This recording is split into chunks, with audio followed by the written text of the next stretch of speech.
I want you to follow me into the dark and the gloom. Luminous cloud spore and glittering club mosses bloom. My body is glue. My body is black and blue for you. The cold seeping through. My body is black and blue for you.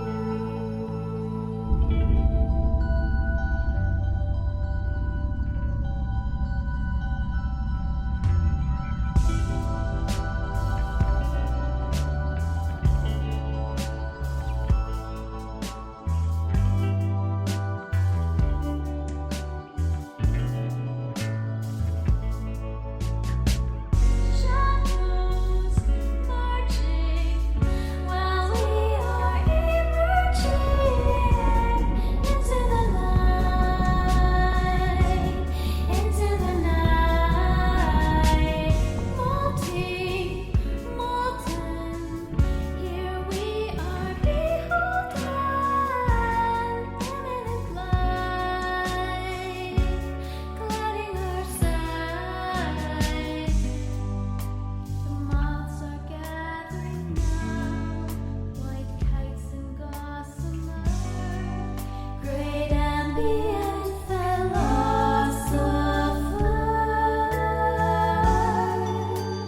Take us up and unto you, guide us through, make us new.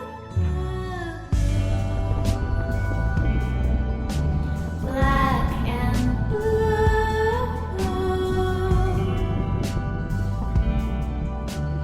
seeping through into you.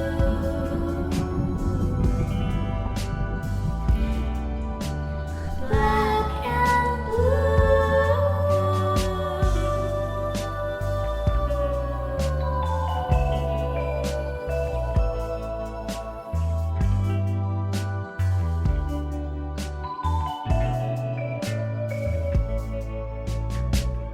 inflamed, in flame, we are the very same. Iridescent beam, descent into dream. Eclipse my lips, landscape and ellipse. Tease out the seam, anneal and redeem. Cocoon of smoke and dew, we precious metals too, foundry poured and scored into. Embers glowing red and gold, sacred mold, taking hold. Red and gold, ever old, taking hold. Red and gold, black and gold, ever old, day to you.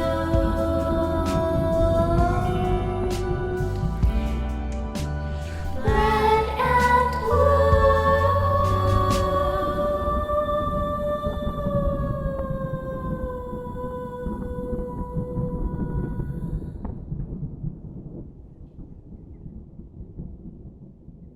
You're listening to Ears Have Eyes, a sound art radio program on CJSW 90.9 FM.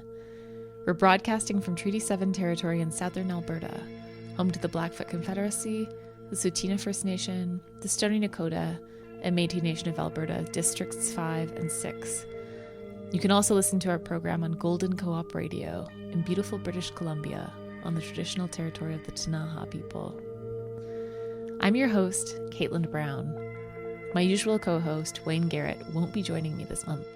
But as a special consolation, I was able to persuade him to share the piece you just heard, Black and Blue, an unreleased sketch recording by basement band Amber Drift, comprised of Wayne and vocalist, musician, artist, and gardener Clare M. Duckett. The recording you heard was created in 2020, before the COVID-19 pandemic, and disappeared into a digital archive, awaiting safer circumstances for further attention and polishing. In the intervening years, it was forgotten, only resurfacing earlier this week when I was considering work for today's show. The theme of this month's program is Marginalia, Sounds from the Archives. We're featuring a collage of sonic experiments, old sound sculptures, sketches for songs, archival materials, recordings from prolific audio engineers, and a few works from our own archives, including some sound art we couldn't play on previous episodes. The next piece you'll hear is a voice memo piano sketch for a new work in progress by local songwriter, multi-instrumentalist, and interdisciplinary artist Ryan Bourne. Titled New Recording 73, Ryan describes the track as having off Broadway vibes. This brief composition is a gentle insight into the artist's process, offering shades of sounds to come. Following Ryan's work, you'll hear a composition created specifically for this episode of Ears Have Eyes by Euro-American duo AnimaeNoctis. Comprised of Silvia, Marcantoni, Taddei, and Massimo Sannelli, AnimaeNoctis has shared a multimedia practice since 2019, published 3 albums, and released new work with prolific frequency. The upcoming piece, Your Lives Will Never Be the Same, is a montage of Silvia's very first recording, created in 1995 when she was around 1 year old. She speaks a few words in Italian about her parents' new life with a newborn. In 2024, Silvia revisited the same words again in English, spanning the time distance from the family archive to the artist's contemporary practice right now.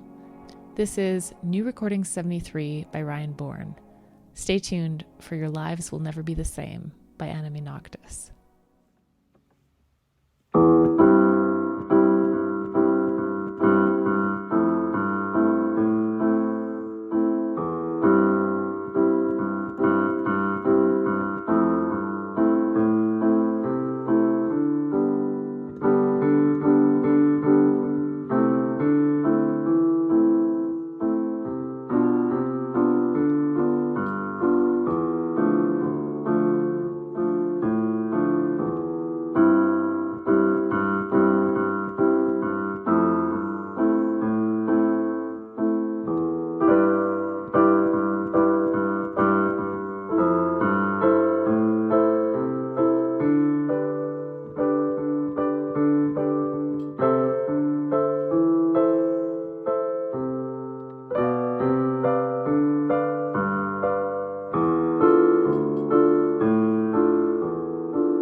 You have become mother and father, and your lives will never be the same anymore.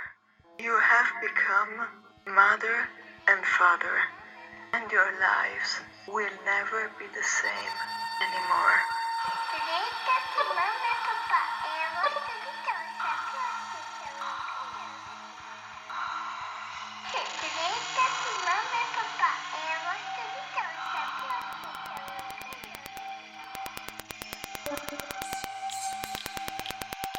And your lives will never be the same. Your lives will never be the same.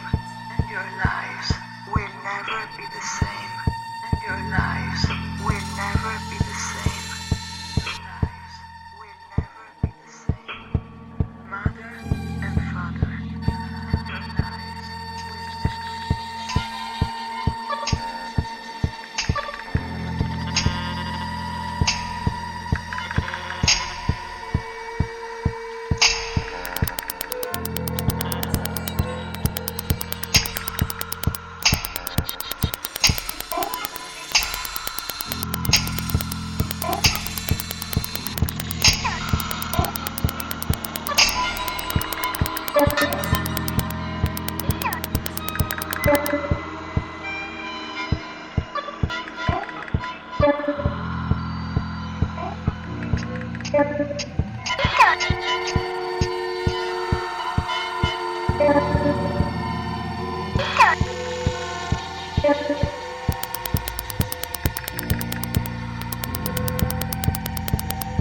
become mother and father,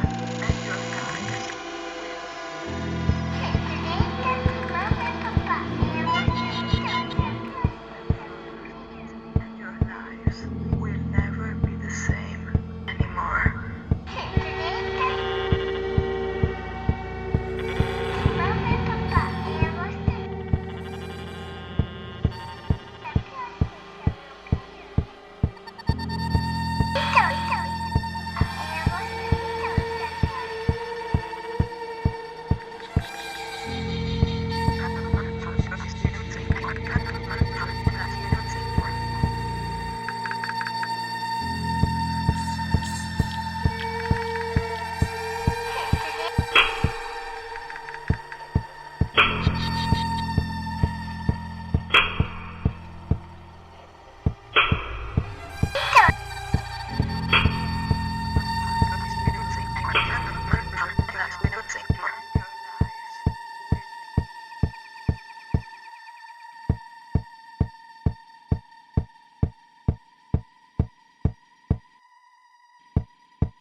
You just heard Timber Shadows by Italian artist Andrea Bolzoni.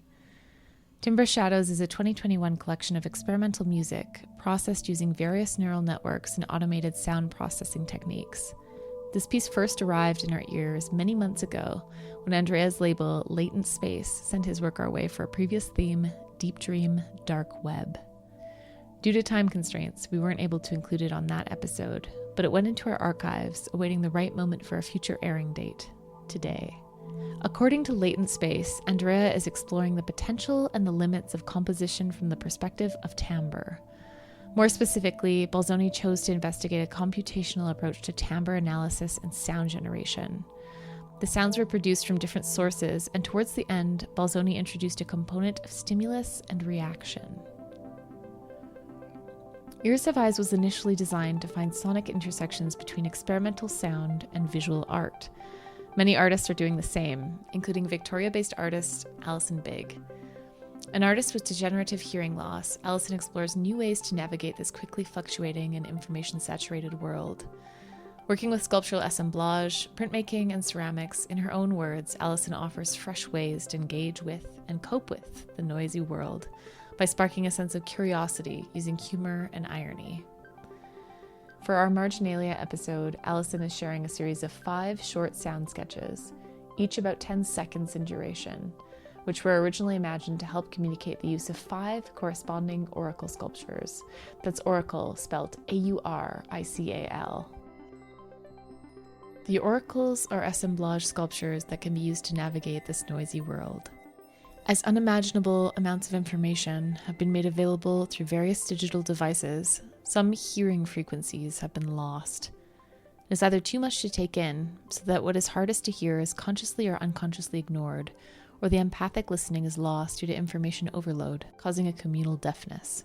Each oracle tool has a use which is open to interpretation.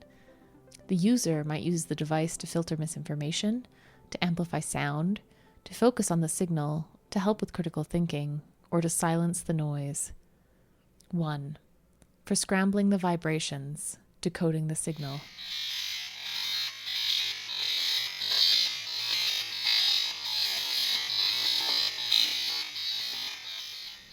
2. For grasping the airwaves that are floating below.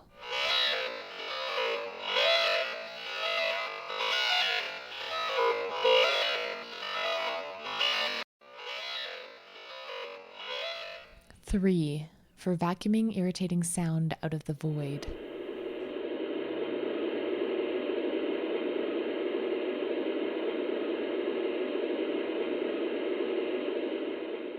4. For tethering the static so it's easier to hear.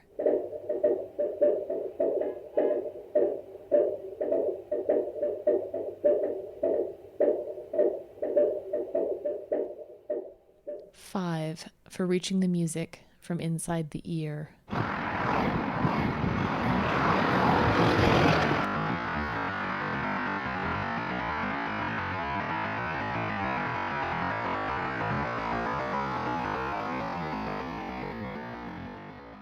To see Alison Bigg's work and learn more about this artist and all the artists on our program, visit our website, hibernationproject.ca, and find the tab Ears Have Eyes. Speaking of sound sculptors, we're beginning the next set with 2 works from local artist and self-described practical observationalist Noel Bejean. In looking through his archives for today's program, Noel found a cassette labeled Sound Sculpture, recorded on April 18, 1999, using a Casio SK1. By way of remembering the time around these recordings, Noel writes, "We used to live in a cool old house on Royal Ave near 8th Street. I would make stuff in this room in the basement that had been painted an odd green, probably in the 1940s. I had hung dozens of pairs of old headphones on one wall, which I called the Headphone Museum. Mostly, I had heard sound sculpture works while listening to Brave New Waves, which was an awesome late-night CBC show that I listened to lots and which was hosted by Brent Bambry. I got the SK1 from a thrift store and hacked around on it sometimes, but not toward music. When I was little, my grandmother had a piano in the old farmhouse in Ontario, and when I was there, I'd make these abstract compositions on it. So the impulse was always there, and then I majored in sculpture at ACA. Noel's first composition samples the sound of a ruler over the edge of a board. The second is made using a didgeridoo. All were recorded in April 1999, exactly 25 years ago this month.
は右側です。下北沢の次は渋谷終点です。The next stop is 下北沢 IN5. Please take train here for the Odakyu line. The doors on the right side will open. After 下北沢, we will stop at 渋谷.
You just heard In a Flock from Japanese composer, vocalist, and PhD composition student Akari Komura. A repetitive bird call opens and closes the piece, though the opening is a synthetic digital signal, while the ending is a real animal call in the natural environment. Akari's soundscape captures a bustling train station in the corner of Tokyo. The auditory perspective shifts from waiting on the station platform to the railroad crossing and finally to the ticket gates. The currents of passengers at a fluctuating drone of footsteps and chatter. Akari broadly centers her practice around contemplative engagement with listening and sound making. Up next, you'll hear a 19-year-old theatrical piece by local digital artist, projection mapper, educator, and sometimes musician Matthew Waddell. Titled Life Pipe, a Tribute, Matt created this composition for the final assignment in first-year electroacoustics at Concordia University in December 2005. Don't be fooled by the humorous intention behind the work. The artist consulted with a neuroscientist to verify the language related to the brain. Matt advises that we should keep our ears open for a call-out to Steve Reich and his seminal tape loop, It's Gonna Rain. This is Life Pipe, a tribute by Matthew Waddell.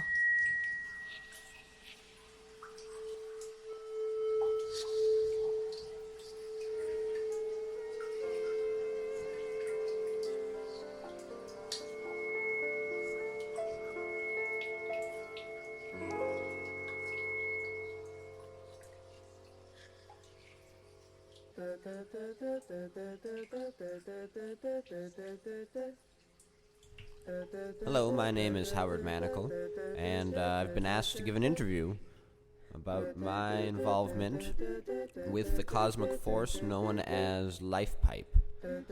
What is a life pipe, you may ask? Well, for many, a life pipe is simply a sewer. There are thousands of them in the cities, and they're constantly transporting water from one location to the next, cleaning up after us, if you will. But for those who listen to these sewers, you'll realize that there's more. You realize that they speak to you. Not just normal speech, but secrets. Universal secrets, and what I believe to be the secret of life. I discovered that they could speak when I was a young student in college. You see, I was studying chemistry, and of course, I didn't have very much money at the time, so I would volunteer on the weekends for experimental drug tests. May 17th, 1967. Lab report number 53214. Today we are testing the Lucifer Yellow on a colleague of ours, Mr. Howard Manacle. Age 26, occupation, student of chemistry. Health, very good. Since our last quite fatal experiment with the Lucifer Yellow, my colleagues and I have been refining the drug, and hopefully this experiment will give us the results we are looking for. Back in those days, it was common for chemistry students to be experimenting with the effects of various LSD compounds. My college was doing one of these at the time, so I volunteered for a drug which they had called Lucifer Yellow. 5:15 p.m. We have noticed that along with an increase in the subject's heart rate, it appears that his brain activity has increased nearly tenfold. Reports from the portable fMRI brainwave monitor show that the often quite dormant cerebral regions of the fornix and the corpus callosum have become extremely active, suggesting that the subject may be experiencing strong auditory or visual hallucinations. I found out afterwards that the reason it was called Lucifer Yellow was because of the often apocalyptic hallucinations that the user experienced while under its influence. Of course, they didn't tell me this when I took it, but I suppose it would have helped a little bit. The subject has now attracted quite a large crowd of spectators around him, as he has removed his trousers and undergarments, and is attempting to crawl into the sewer. Unfortunately, the only visible region of his body that now remains above ground is his bottom half, and that too is quickly disappearing into the dark drain. And that was the first time I had divine communication with the pipe. And that was 30 years ago, and I haven't really been able to speak to them since, nor do I remember exactly what was told to me at the time. You see, the problem with Lucifer Yellow is that it completely erases any memories of experience, leaving the user sensually stimulated but in an utter state of amnesia. And that is why I have taken it upon myself to build a machine.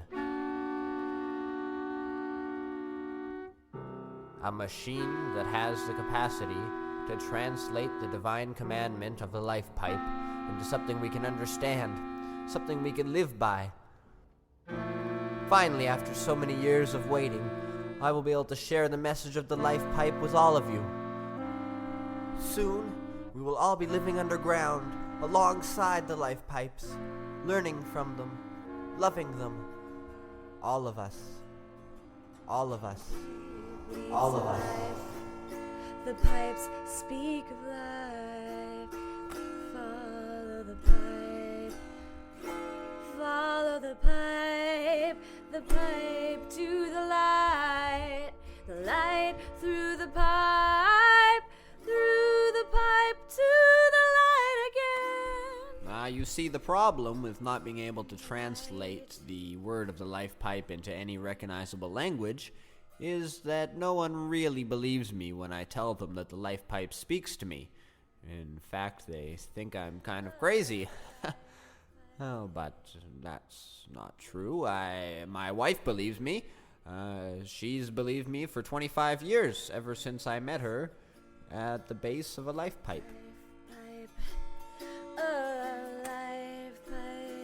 He heard the sewers. He heard the sewers. Honey, remember, we don't call them sewers anymore. We call them life pipes. Yes, he heard the life pipes. They spoke to him. They did. I believe him, and you will too. You'll believe him, you bastards. He heard the pipes speaking. He heard them. They spoke. He heard. Honey, I believe him. that's enough. I believe That's him. enough, honey. I believe him. That's enough. Life pipes.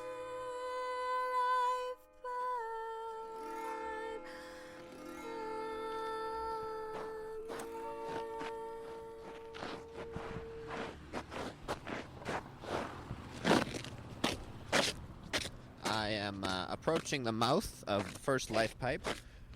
This is actually a a very sentimental life pipe to me. It's the first one that spoke to me. It acts as somewhat of a mother figure to me because of this. A child, when it is born, it is put into its mother's arms. Well, when I was reborn into the mouth of this life pipe. I come here probably twice a day. No, 3 times, 4 times a day sometimes. I mean, you can understand I'm very attached to it. There's actually a canine that has decided to chase me right now. This happens quite often, actually. I'm running away from it, as you can hear. You see, they actually covered this life pipe up 30 years ago after I fell in one evening. But I've since dismantled their contraption, and I come here quite religiously.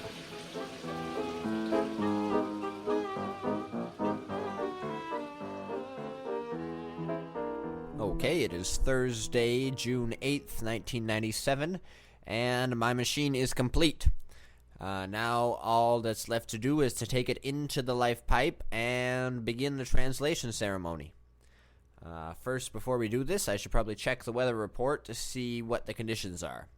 If you'll just give me a second here, I'll turn on the radio.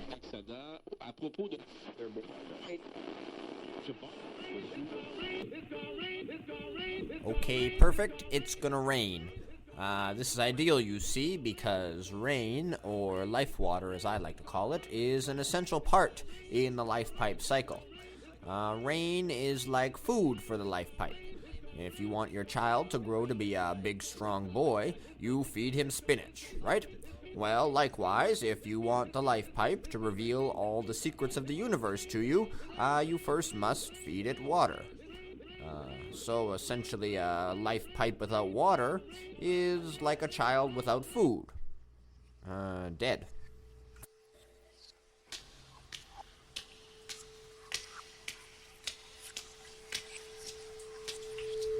I am in the life pipe. It's raining outside, so there's an abundance of life water flowing. My wife is by my side, and this is a celestial moment to say the least. Once I press this red button here, the machine will begin to analyze the life pipe sound, and hopefully it will translate it through these speakers, and we will be able to hear the divine word of the life pipes. I am ready. I am ready. I am ready. Gente del mundo. Estamos aquí para decirles los secretos del universo. Pero primero They're speaking! I hear them speaking! They're speaking life! No, they're actually speaking Spanish. Who would have thought life pipes speak Spanish? Okay, honey, this is very important. Go to the street and find someone that speaks Spanish. And bring them here. Spanish. The word must not be lost. Yes, yes. Okay. Sir, do you speak Spanish? Yeah, what you want, man? Good. Can you please tell me what is being said through these speakers right now? Actually, sir, we call them life pipes out of respect. Okay, the life pipes, what's this? People of the earth, for 100 years you have walked on our bodies and covered us with cement. We speak daily to you and you listen. We have secrets, many secrets of the universe. If you listen to us, we tell you everything. What the? Hey, man, is that normal, man? You hear that shit? We share our infinite knowledge. What the? Hey, man, you hear that? Beware of. Hey, man, beware of the. What the hell is that noise, man? Oh no. The pipes are moving. They're swallowing us. No! I'm getting the hell out of here, man.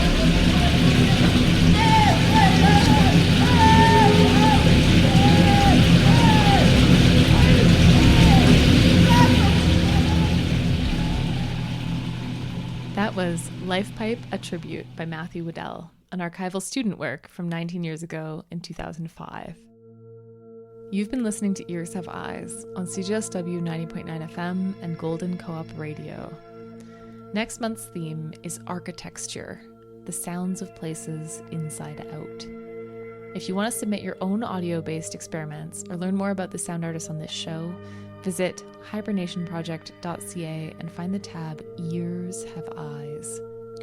We're coming to the end of this month's program.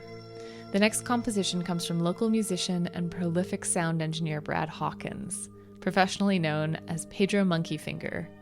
You may remember Brad as our engineer from last month's live episode of Ears Have Eyes, or you may know him from numerous other noise and experimental music scenes around Calgary. For today's show, Brad is sharing a relatively recent piece recorded on January 20th, 2023. After that, we'll finish our show with a final piece from Noel Bégin, a sound sketch from 25 years ago this month. But first, this is January 20th, 2023, Take 3 by Pedro Monkeyfinger.